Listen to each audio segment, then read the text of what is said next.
and I certainly hadn't done that. I realized I had only assumed I knew what my target market wanted. And as my dad always said, when you assume, you make an ass out of you and me. So I was determined to make Dad proud and not be an ass.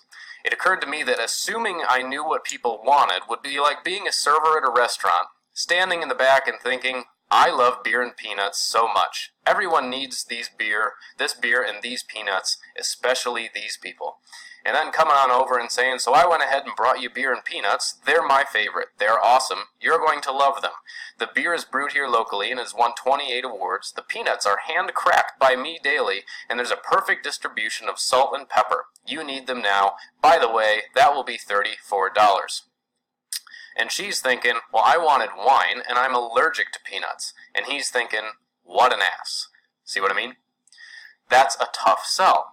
He's going to struggle with that approach. And if he thinks like most entrepreneurs, he's going to think he just needs to drive more people to his beer and peanuts restaurant, because it's a numbers game, right? He's going to think he needs to alter his beer and peanuts pitch, because it must be what he's saying. He's going to think he needs to try harder or get creative and figure it out. The easy sell would be to find out exactly what they want and sell them that. But how do you get such privileged, valuable information? Drum roll, please. Ask. Something like this. Hey, so, what do you guys want? Wine. And do you have candles? Sure thing. Do you have any food allergies? Yes, I'm deathly allergic to peanuts. Ooh, dodged a bullet there.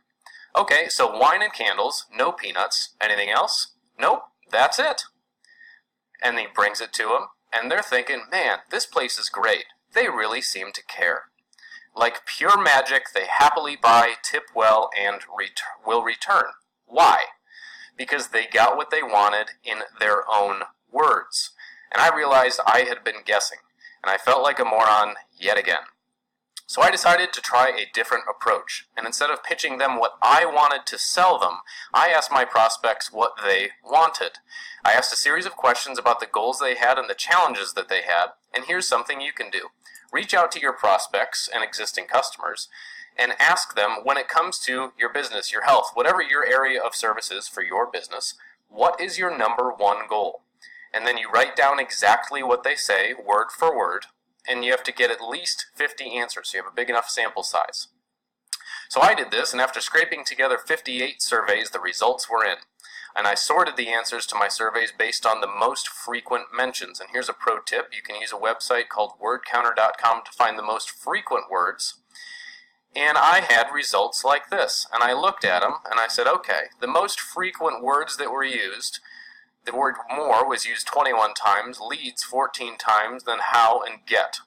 And the biggest desires, goals, and wants were consistent flows of high-quality leads and automating the process, and the biggest challenges, fears, and roadblocks were finding the leads, lack of leads, and generating leads. So I went back and I looked at my website, and I looked at my social media, and I looked at what I was saying, and I looked for the words more, leads, and autopilot, and I couldn't find them anywhere. So that failed, and I felt like a moron yet again. Then I went to my service offering thinking that I might have something there to work with, and I looked for the words more, leads, and autopilot again, and realized that I was not offering that. And yet again, that was a fail. Then I looked for testimonials. Also a fail. Didn't have a single one. So I was a little slow, but I started thinking maybe this is why people aren't interested. So I called all those people back, and I said, thanks again for your help with that survey. I got 57 others to participate as well, and the results tell me that you're interested in getting more leads. Is that right? They said, yep. So I scheduled Get More Leads calls with all of them, and for 1 hour I gave them all my secret sauce and helped them in exchange for a testimonial. No money, just helping them in exchange for a testimonial. And I also put out about a dozen free Facebook trainings and did my best to give away everything I knew about sales and lead gen for free everywhere. And I started getting comments on those posts like this. They're saying, hey, thanks so much. Grateful you created this training. You're delivering awesome amounts of value. Appreciate what you've done.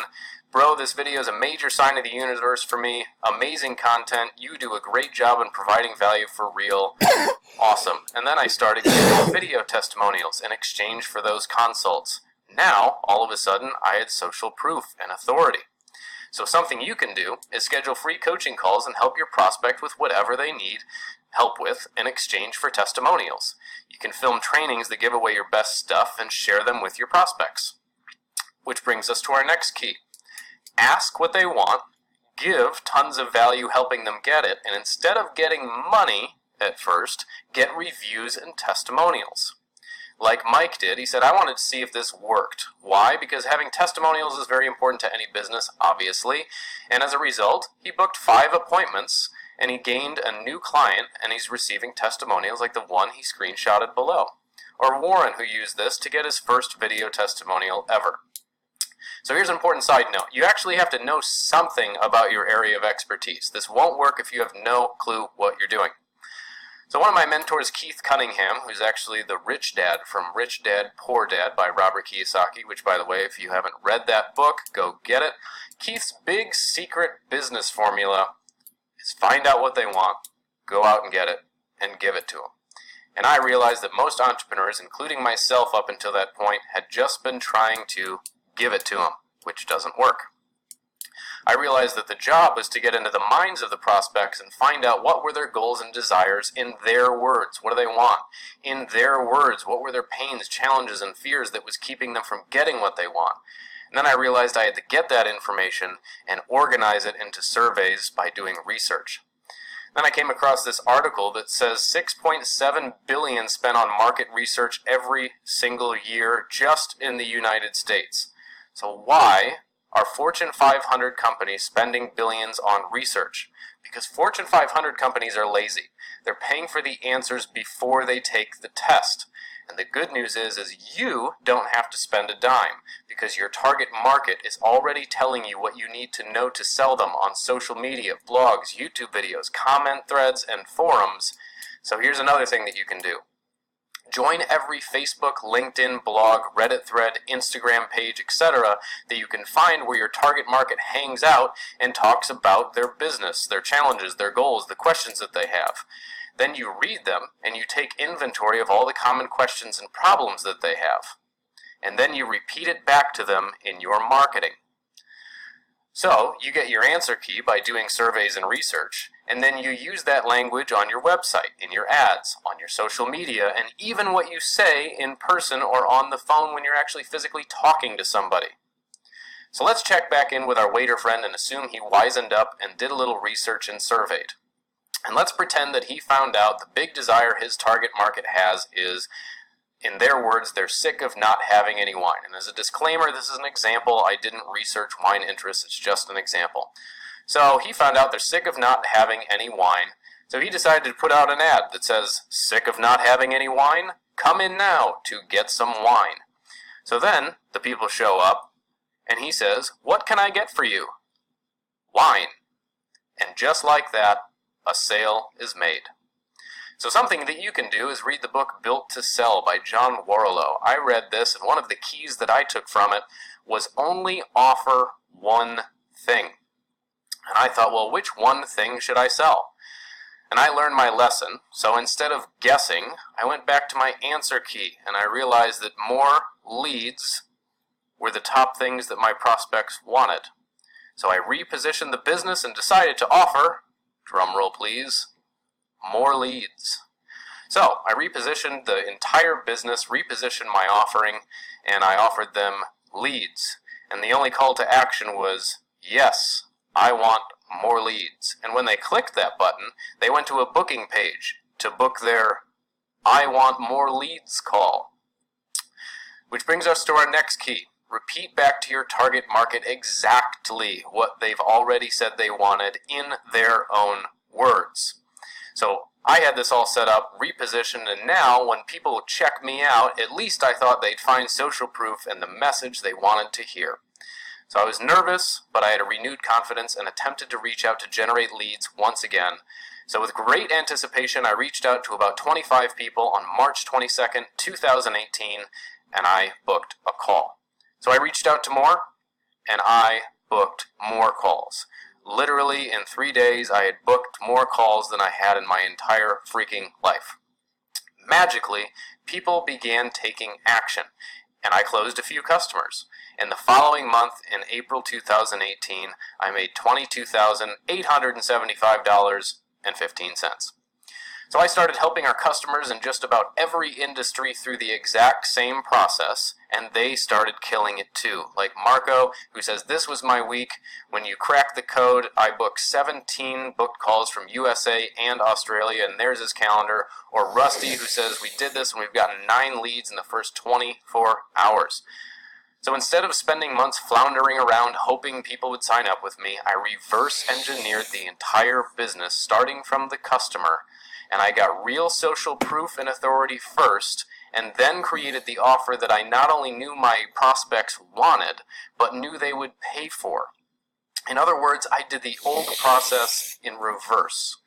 So fast forward to today, we booked over 50,000 calls for ourselves and our clients, closed over 400 customers, made over $1.4 million, built a team of 10 amazing individuals, and we were able to have this yacht day where we rented this 80-foot yacht and all had a blast down here in Florida, and ended up selling the business to a client who loved us.